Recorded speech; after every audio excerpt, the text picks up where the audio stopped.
সকালটা অন্য দিনের মতোই ছিল। সূর্য উঠেছে, পাখি ডাকছে, কিন্তু এই বাড়িটার ভেতরে আজ অদ্ভুত এক নীরবতা।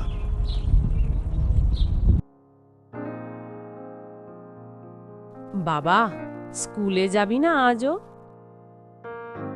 যাব মা, কিন্তু আজকেও যদি স্যার কিছু বলে? বাপনের ব্যাগটা পুরনো, জিপটা ঠিকমতো বন্ধ হয় না, কিন্তু বইগুলো খুব যত্ন করে রাখা, কারণ ও জানে এই বইগুলোই একদিন ওকে এখান থেকে বের করবে।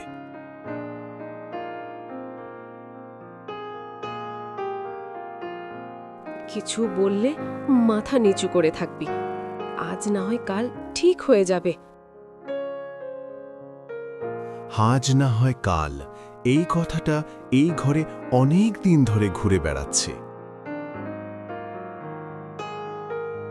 এরপর বাপন স্কুলের দিকে রওনা দিল।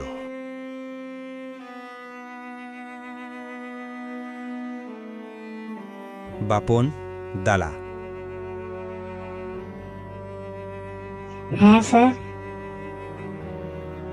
তোর মাসিক ফি 3 মাস বাকি, কাল পর্যন্ত সময় দিয়েছিলাম। স্যার, মা বলেছে। দেখ, স্কুলটা দয়া করে চলে না।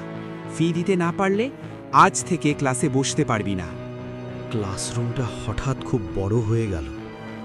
সব চোখ তাকিয়ে আছে বাপনের দিকে। কেউ হাসছে না, কিন্তু কারোর সাহসও নেই কিছু বলার। স্যার, একটু সময় দিলে আমি পড়াশোনা ছাড়তে চাই না। আমি কিছু করতে পারবো না, গেটের বাইরে অপেক্ষা কর।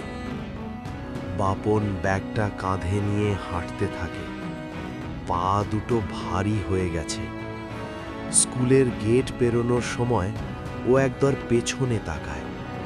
ওর বেঞ্চটা খালি, ওর জায়গাটা এখন আর ওর না।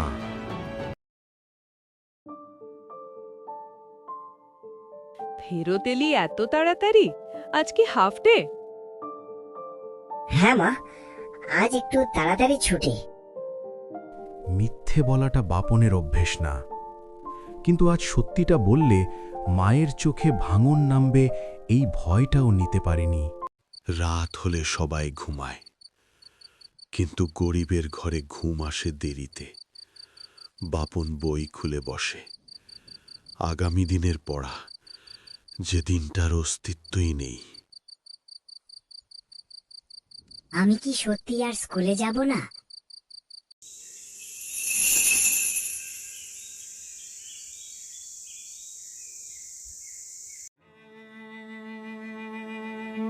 বাবা, স্কুলে আজও যাবি না? মা আমাকে স্কুল থেকে বের করে দিয়েছে। কি? কেন? আমি চেষ্টা করেছিলাম মা। মা কিছু বলে না, চুপচাপ নীরবতা, দুঃখ পায়। মাকে মাফ করে দে রে, আমি তোকে দিতে পারলাম না। না মা, তুমি দোষী না। আমি পড়াশোনা করব, যেভাবেই হোক।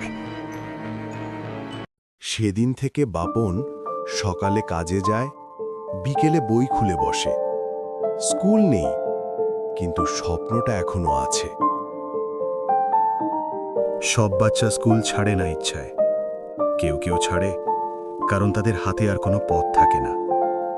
আজও হয়তো কোনো বাপন স্কুলের গেটের বাইরে দাঁড়িয়ে আছে। প্রশ্নটা একটাই, আমরা কি দেখেও না দেখার ভান করব?